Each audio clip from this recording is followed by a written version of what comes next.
അസ്സലാമു അലൈക്കും. എല്ലാവർക്കും എൻ്റെയും എൻ്റെ ഫാമിലിയുടെയും ഈദ് മുബാറക്. ഒപ്പം ഞങ്ങളുടെ പ്രാർത്ഥനയും. കുറച്ച് ലേറ്റായി പോയി എന്നറിയാം, എന്നാലും ഇന്ന് ഞാൻ വന്നിട്ടുള്ളത് ഞങ്ങളുടെ ഒരു കുഞ്ഞ് ഈദ് സെലിബ്രേഷൻ വ്ളോഗുമായിട്ടാണ്. അപ്പോൾ ഈദിൻ്റെ തലേന്നുള്ള കുറച്ച് പ്രിപ്പറേഷൻസിൽ നിന്നാണ് ഈ ഒരു വ്ളോഗ് ഞാൻ സ്റ്റാർട്ട് ചെയ്യണത്. എല്ലാവർക്കും ഇഷ്ടമാണെന്ന് ഞാൻ വിശ്വസിക്കും. എന്ത് സെലിബ്രേഷൻ കാര്യങ്ങളായാലും ഞാൻ ഫസ്റ്റ് സ്റ്റാർട്ട് ചെയ്യുക ക്ലീനിങ്ങിൽ നിന്നാണ്. അപ്പോൾ ആ ഒരു ക്ലീനിങ്ങും കാര്യങ്ങളും കഴിഞ്ഞിട്ടാണ് ബാക്കിയുള്ള കാര്യങ്ങൾക്ക് കിടക്കാറുള്ളൂ. റമദാനിൻ്റെ ഡീപ്പ് ക്ലീനിങ്ങിൽ ഞാൻ അത്ര കോൺസെൻട്രേറ്റ് ചെയ്യാറില്ല. അതുപോലെ ഏറ്റവും കൂടുതൽ കച്ചറാവുന്നത് ഫ്രിഡ്ജും കിച്ചനും ഒക്കെ ആവും. അങ്ങനെ ഞാൻ ഫ്രിഡ്ജിൽ നിന്നാണ് സ്റ്റാർട്ട് ചെയ്തത്. അപ്പോൾ ഫ്രിഡ്ജ് ക്ലീൻ ചെയ്യുമ്പോൾ ഞാൻ ഇതുപോലത്തെ റാക്കിൽ ഇതുപോലത്തെ ഷീറ്റ് വിരിച്ചു കൊടുക്കാറാണ്. അപ്പോൾ അതുകൊണ്ട് ക്ലീൻ ചെയ്യാനും ഈസിയാവും. അങ്ങനെ ചെയ്യുമ്പോൾ അതിന് മേലെ നിന്ന് ഇങ്ങനെ തുടച്ചെടുക്കാനൊക്കെ നല്ല ഈസിയാവും. പിന്നെ ഡീപ്പ് ക്ലീനിങ്ങിൻ്റെ സമയത്ത് ജസ്റ്റ് ഒന്ന് ചേഞ്ച് ചെയ്ത് കൊടുത്താൽ മതി. പിന്നെ ഞാൻ കിച്ചണിലാണ് ക്ലീൻ ചെയ്തത്. അത് എല്ലാ ഭാഗത്തൊന്ന് നന്നായിട്ടൊന്ന് ക്ലീൻ ചെയ്തെടുക്കുകയാണ് ഫസ്റ്റ്.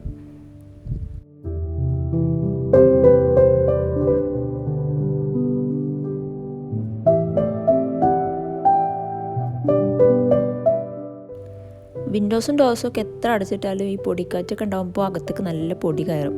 അപ്പോൾ നമ്മൾ ഈ ബ്രഷ് യൂസ് ചെയ്ത് അടിച്ചു വരുമ്പോഴൊന്നും ഇതിനടിയിൽ നിന്നൊന്നും അങ്ങനെ ക്ലീൻ ചെയ്യാൻ പറ്റാറില്ല. അപ്പോൾ ഡീപ്പ് ക്ലീനിങ്ങിൻ്റെ സമയത്താണ് മെയിനായിട്ട് ഇവിടെയൊക്കെ ഒന്ന് ക്ലീൻ ചെയ്യാറ്.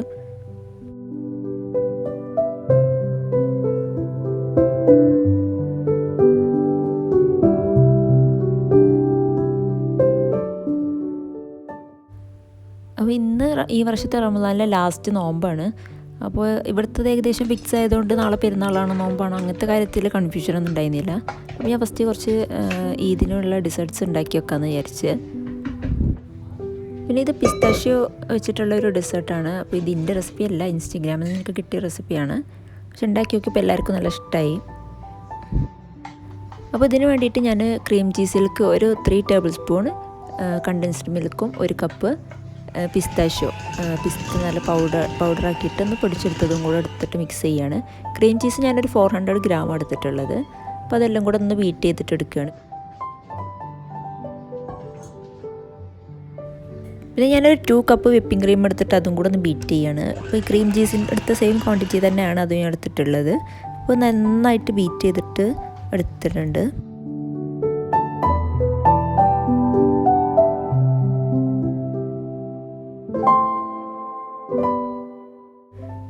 പിന്നെ ഞാൻ ഈ 2 മിക്സും കൂടെ നന്നായിട്ടൊന്ന് ഫോൾഡ് ചെയ്ത് മിക്സ് ചെയ്തിട്ട് എടുക്കുകയാണ്. പിന്നെ ഞാൻ ബീറ്റ് ചെയ്യണില്ല. അപ്പോൾ ഇതിൽ ചൈന ഗ്രാസും ജലാറ്റിനൊന്നും ആഡ് ചെയ്യാത്തതുകൊണ്ട് പിന്നെ ഒരു സ്റ്റിഫ്നെസ് പോകണ്ടെന്ന് വെച്ചിട്ടും ഞാൻ ബീറ്റ് ചെയ്യണില്ല, ഒന്ന് ഫോൾഡ് ചെയ്യണുള്ളൂ.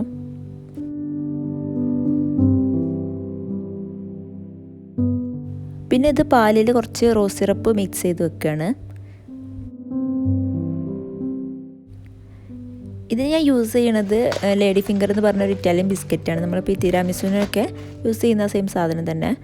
അപ്പോൾ അത് ഞാൻ ഈ ഒരു മിക്സിൽ ഡിപ്പ് ചെയ്തിട്ട് ജസ്റ്റ് ഒന്ന് ഡിപ്പ് ചെയ്തിട്ട് ഒന്ന് ലെയർ ചെയ്ത് കൊടുക്കുകയാണ്. പിന്നെ സെക്കൻഡ് ലെയർ ഞാൻ ക്രീമിൻ്റെ മിക്സാണ് ഇട്ടിരുന്നത്. പിന്നെ ബിസ്ക്കറ്റ് ഇത് തന്നെ വേണമെന്നൊന്നുമില്ല, ബ്രെഡോ റസ്ക് അല്ലെങ്കിൽ വേറെ ഏതെങ്കിലും ബിസ്ക്കറ്റൊക്കെ ഇതിന് പകരം നമുക്ക് യൂസ് ചെയ്ത് നോക്കാം. പിന്നെ ആ പാലിൻ്റെ സിറപ്പിൽ ഡിപ്പ് ചെയ്യുമ്പോൾ അധികം നേരം അതിൽ ഹോൾഡ് ചെയ്യാതിരിക്കാൻ നോക്കുകയാണ് ഏറ്റവും നല്ലത്. അപ്പോൾ കൂടുതൽ ആ ഒരു ഇത് അബ്സോർബ് ആയിട്ടുണ്ടെങ്കിൽ അതിൻ്റെ ആ ഒരു ക്രഞ്ചിനെസ് നന്നായിട്ട് പോയിട്ട് ആകെ സോഫ്റ്റായി പോകുന്നത്. പിന്നെ ഇത് 4 ലെയർ ആക്കിയിട്ട് ചെയ്തിട്ടുണ്ടായിരുന്നു. 3rd ലെയർ ബിസ്ക്കറ്റ് വെച്ചിട്ട് അതിൻ്റെ മേലെ കുറച്ചും കൂടെ ക്രീം ഇട്ട് കൊടുത്തിട്ട് ഒന്ന് ലെവലാക്കി കൊടുത്തിട്ടുണ്ട്. പിന്നെ കുറച്ച് ഡെക്കറേഷന് വേണ്ടിയിട്ട് കുറച്ച് പിസ്താഷ്യോ മേലെ ഇട്ട് കൊടുത്തിട്ടുണ്ട്. പിന്നെ അതിപ്പോൾ ഓവർനൈറ്റാണ് ഫ്രിഡ്ജിൽ സെറ്റാക്കാൻ വെക്കുന്നത്, അതാണ് ഏറ്റവും നല്ലത്. പിന്നെ അതുപോലത്തെ ചെറിയ ഡിസേർട്ട് കപ്സിലും ചെയ്തിട്ടുണ്ടായിരുന്നു. അതിന് 2 ലെയർ പക്ഷെ പറ്റുന്നുണ്ടായിരുന്നുള്ളൂ. പിന്നെ ഇതായതുകൊണ്ട് കുറച്ച് പേർക്കൊക്കെ ഇത് കൊടുത്തയക്കാനും ഉണ്ടായിരുന്നു. അപ്പോൾ അവർക്ക് വേണ്ടിയിട്ടാണ് ഞാൻ ഇതുപോലത്തെ സെപ്പറേറ്റ് ആയിട്ട് ചെയ്യുന്നത്.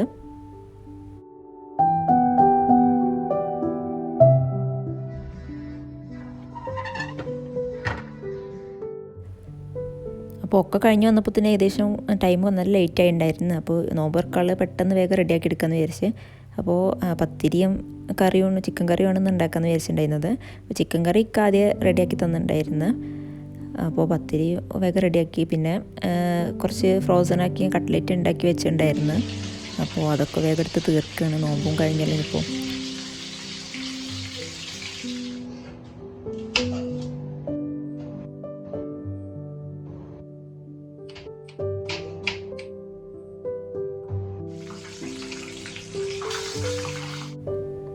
പിന്നെ കുറച്ച് ബീഫിൻ്റെ കിബ്ബ ബോൾസും ഉണ്ടായിരുന്നു ഫ്രോസന്. അപ്പോൾ അതും കൂടെ എടുത്തൊന്ന് ഫ്രൈ ആക്കി. ഇന്ന് പിന്നെ വേറെ ഒന്നും അധികം ഉണ്ടാക്കാൻ ടൈം കിട്ടിയില്ല. ഒക്കെ കഴിഞ്ഞ് വന്നപ്പോൾ തന്നെ ആകെ ലേറ്റ് ആയിട്ടുണ്ടായിരുന്നു. ലാസ്റ്റത്തെ നോമ്പ് ഇങ്ങനെയൊക്കെ തട്ടിക്കൂട്ടാന്ന് വിചാരിച്ച്.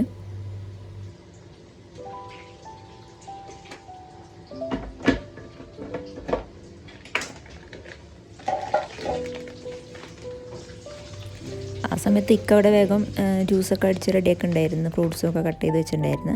ഞാൻ ആ കട്ട് ഫ്രൂട്ട്സിലേക്ക് കുറച്ച് യോഗട്ടും കൂടെ എടുത്ത് മിക്സ് ചെയ്ത് നമ്മുടെ ആ ഒരു ബെറി അപ്പിൻ്റെ ആ ഒരു സ്റ്റൈലിൽ. അപ്പോൾ ഇത് ഞാൻ ബ്ലൂബെറിയുടെ ഫ്ലേവേർഡ് ആയിട്ടുള്ളൊരു യോഗട്ടാണ്. അപ്പോൾ അതും കൂടെ ഇതിലൊന്ന് മിക്സ് ചെയ്ത്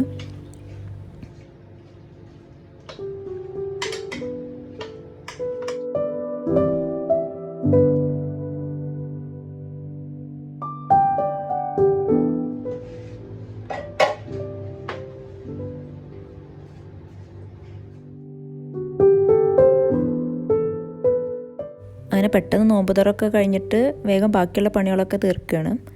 അപ്പോൾ ഞങ്ങൾ നോമ്പിന് റമദാൻ മാസം ആയെങ്കിൽ അധിക ദിവസവും ഞങ്ങൾ പത്തിരി തന്നെ ഉണ്ടാക്കാറ്. വല്ലപ്പോഴാണ് വേറെ എന്തെങ്കിലുമൊക്കെ ട്രൈ ചെയ്യാറുള്ളൂ. അധികം പത്തിരി തന്നെയാണ്. അപ്പോൾ അടുത്ത ഡെസേർട്ടായിട്ട് ഞാൻ സ്ട്രോബെറി ചീസ് കേക്കാണ് ഉണ്ടാക്കാൻ വിചാരിച്ചിട്ടുണ്ടായിരുന്നത്. അപ്പോൾ അതിന് വേണ്ടിയിട്ട് സ്ട്രോബെറി ഒന്ന് വേവിച്ചെടുക്കുകയാണ്. ഇതിൽ ഞാൻ കുറച്ച് ലെമൺ ജ്യൂസും കുറച്ച് ഷുഗറുമാണ് ആഡ് ചെയ്തിട്ടുണ്ടായിരുന്നത്. പിന്നെ വെള്ളമൊന്നും എക്സ്ട്രാ ആഡ് ചെയ്ത് കൊടുത്തിട്ടില്ല. അതിൽ തന്നെ ആവശ്യത്തിനുള്ള വെള്ളം ഉണ്ടായിരുന്നു.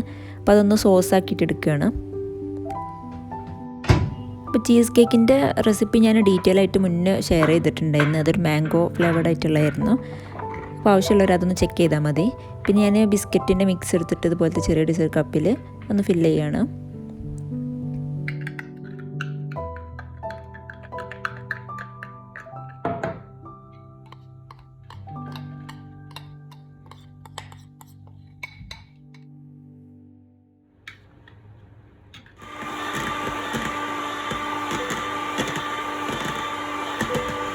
ഇനി ഞാൻ വിപ്പിംഗ് ക്രീം ഒന്ന് ബീറ്റ് ചെയ്ത് മാറ്റി വെച്ചിട്ടുണ്ട്. പിന്നെ അതിനുള്ള ക്രീം ചീസും ഒന്ന് ബീറ്റ് ചെയ്തൊന്ന് സ്മൂത്താക്കി എടുക്കുകയാണ്.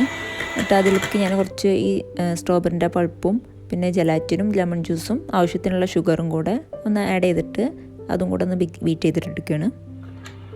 ചൂടാറിയതിന് ശേഷമാണ് ഞാൻ ആ സ്ട്രോബെറി മിക്സ് ചെയ്തിട്ടുണ്ടായിരുന്നത്.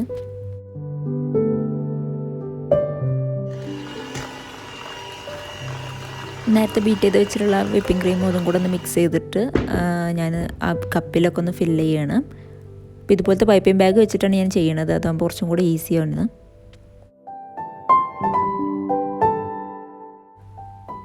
പിന്നെ ഞാൻ കേക്കിൻ്റെ ടിന്നിലും കുറച്ച് എടുത്തിട്ടുണ്ടായിരുന്നു. പക്ഷേ അതിൻ്റെ തിക്നെസ് കുറച്ച് കുറഞ്ഞു പോയി. ആ ക്രീമിൻ്റെ മിക്സ് അതിൻ്റെ ക്വാണ്ടിറ്റി കുറച്ചും കൂടെ വേണമായിരുന്നു. അപ്പോൾ സ്ട്രോബെറിയുടെ സോസും കൂടെ മേലൊന്ന് ഒഴിച്ചു കൊടുത്തിട്ട് അത് ഫ്രിഡ്ജിൽ പിന്നെ സെറ്റ് ചെയ്യാൻ വെക്കുകയാണ്.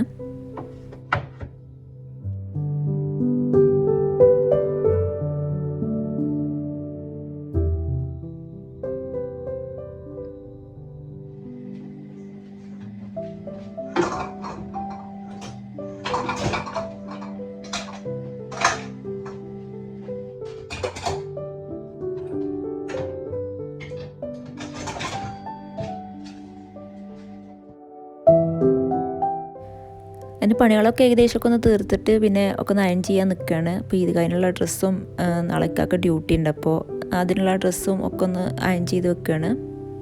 അപ്പോൾ ഇവിടുത്തെ പെരുന്നാൾ നിസ്കാരം കുറച്ച് നേരത്താണല്ലോ. അപ്പോൾ ആ പോണ ടൈമിൽ അതിനൊന്നും ടൈം കിട്ടില്ല. അപ്പോൾ ഒക്കെ റെഡിയാക്കി വെച്ചിട്ട് പിന്നെ മൈലാഞ്ചിയുടെ ഇരിക്കാമെന്ന് വിചാരിച്ച്.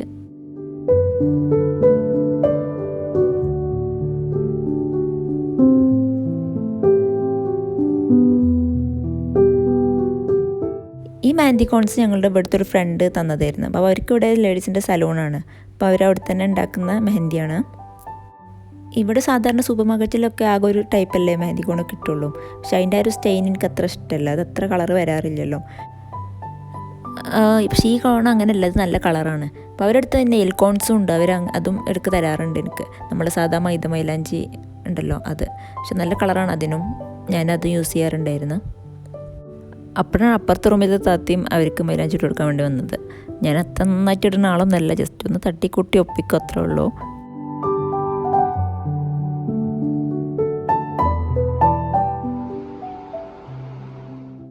പെരുന്നാളിൻ്റെ അന്ന് രാവിലെ എണീറ്റിട്ടുണ്ടെങ്കിൽ ഏറ്റവും വലിയ ടാസ്ക് എന്ന് പറഞ്ഞാൽ ഇതാണ്. ഇതൊക്കെ ഒന്ന് റിമൂവ് ചെയ്തെടുക്കുക എന്ന് പറഞ്ഞതാണ് ഏറ്റവും വലിയ പണി.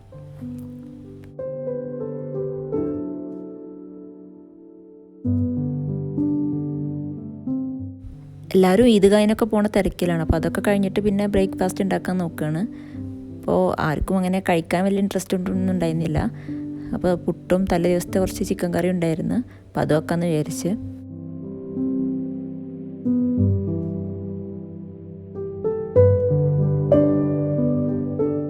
പെരുന്നാളിൻ്റെ അന്ന് രാവിലെ പുട്ടും പപ്പടും പഴവും അതൊക്കെ ഒരു നൊസ്റ്റാൾജിയാണ് ഞങ്ങൾക്ക്.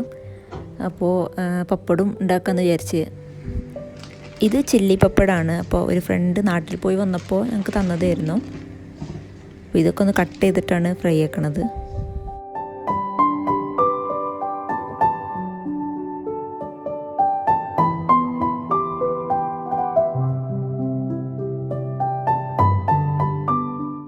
പിന്നെ ഈ പെരുന്നാളിന് എൻ്റെ അനിയനും വന്നിട്ടുണ്ടായിരുന്നു. അവൻ ദുബായിലായിരുന്നു. അങ്ങനെ ഞങ്ങളെല്ലാവരും കൂടെ ബ്രേക്ക്ഫാസ്റ്റ് കഴിഞ്ഞിട്ട് അങ്ങനെ ഡ്യൂട്ടിക്കൊക്കെ പോയി ഞാൻ എൻ്റെ ബാക്കിയുള്ള പണികളൊക്കെ ചെയ്യാമെന്ന് വിചാരിച്ചു, ലഞ്ചിനൊക്കെ ഉള്ളത്.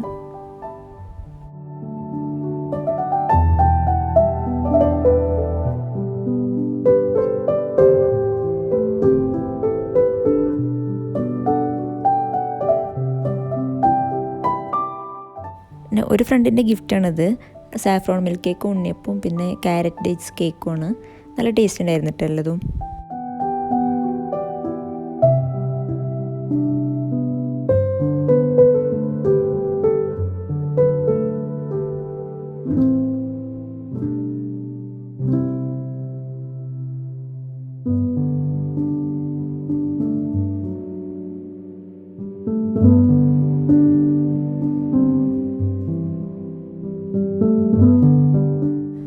ഇന്ന് ചിക്കൻ ബിരിയാണിയും ചിക്കൻ ഫ്രൈയും വെക്കാമെന്നാണ് വിചാരിച്ചിട്ടുണ്ടായിരുന്നത്. ഞങ്ങളുടെ ഫേവറേറ്റാണ് ചിക്കൻ ബിരിയാണി. അപ്പോൾ ഇന്ന് അതന്നെ മതിയെന്ന് വിചാരിച്ചു. ഇതിൻ്റെ റെസിപ്പിയൊന്നും ഞാൻ കാണിക്കണില്ല. എല്ലാവരും ഉണ്ടാക്കുന്ന ആ ഒരു സ്റ്റൈലാണ്, സ്പെഷ്യൽ റെസിപ്പിയൊന്നുമല്ല.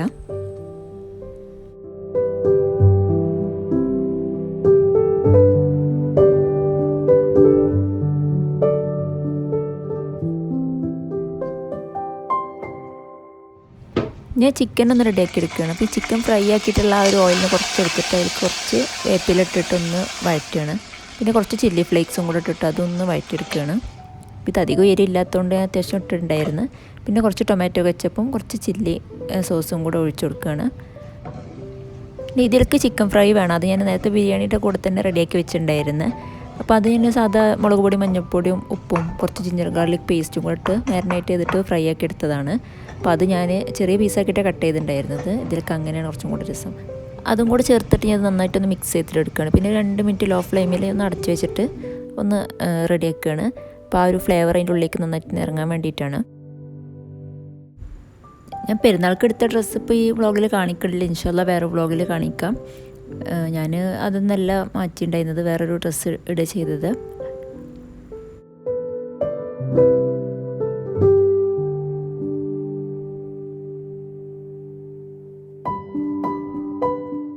ഫുഡ് കഴിക്കുന്നതിന് മുന്നേ വേഗം ഇതൊക്കെ ഒന്ന് പാക്ക് ചെയ്തിട്ട് എല്ലായിടത്തും ഒന്ന് എത്തിക്കാമെന്ന് വിചാരിച്ച്. അപ്പോൾ വേഗം അത് പാക്ക് ചെയ്യാൻ നിന്ന്.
അങ്ങനെ ഇരിക്കുമ്പോൾ ഇക്കടെ ഫ്രണ്ട് ഇതുപോലൊരു ഗിഫ്റ്റ് ആയിട്ട് വന്നിട്ടുണ്ടായിരുന്നു മോനക്ക് വേണ്ടിയിട്ട്.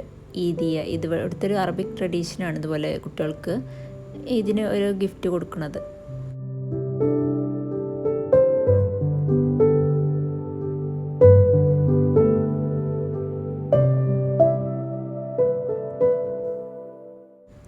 പിന്നെ ഞങ്ങളൊന്ന് പുറത്തിറങ്ങാമെന്ന് വിചാരിച്ചിരുന്നു രാത്രിയൊക്കെ ആയപ്പോൾ. ഇപ്പോൾ പകൽ പുറത്തിറങ്ങുന്നത് തീരെ നല്ലതല്ല. ഇപ്പോൾ കുറച്ച് ദിവസമായിട്ട് നല്ല ഹ്യൂമിഡിറ്റി ഒക്കെയാണ്. അതുകൊണ്ട് പകലൊന്നും തീരെ പുറത്തിറങ്ങാൻ വയ്യ.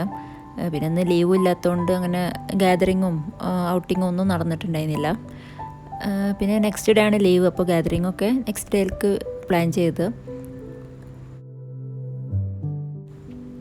അങ്ങനെ ഞങ്ങൾക്ക് ഓർഫക്കല്ല വന്നിട്ടുണ്ടായിരുന്നത്. ഇത് അവിടുത്തെ ഒരു സൂക്ക് ഏരിയയാണ്. അപ്പോൾ ഇവിടെ ജസ്റ്റ് ഒന്ന് കറങ്ങിയിട്ട് ബീച്ചിൻ്റെ സൈഡിലേക്ക് പോകാമെന്നാണ് വിചാരിച്ചത്. ഞാൻ ഈ ബീച്ചിൻ്റെയും അവിടുത്തെ വാട്ടർഫോളൊക്കെ ആയിട്ട് ഒരു വീഡിയോ ഡീറ്റെയിൽ ആയിട്ട് ചെയ്തിട്ടുണ്ടായിരുന്നു. അപ്പോൾ എല്ലാവരും അതൊന്ന് പോയിട്ട് ചെക്ക് ചെയ്ത് നോക്കുക. നല്ലൊരു ഏരിയ ആണ്.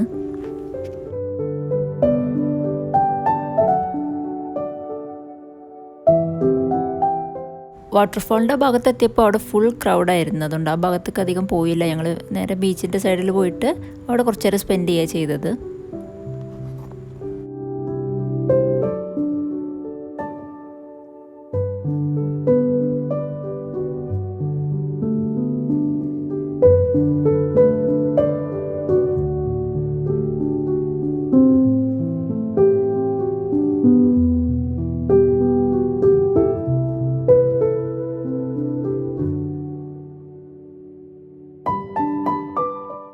ഇതൊക്കെയാണ് ഞങ്ങളുടെ ഇത് വിശേഷങ്ങൾ. അപ്പോൾ എല്ലാവർക്കും ഇഷ്ടമായിട്ടുണ്ടാവുമെന്ന് വിശ്വസിക്കുന്നു. അപ്പോൾ ഇൻഷാ അല്ലാഹ് നെക്സ്റ്റ് വേറൊരു കണ്ടൻറ്റുമായിട്ട് കാണാം. അപ്പോൾ അതുവരെ ബൈ, താങ്ക്സ് ഫോർ വാച്ചിങ്.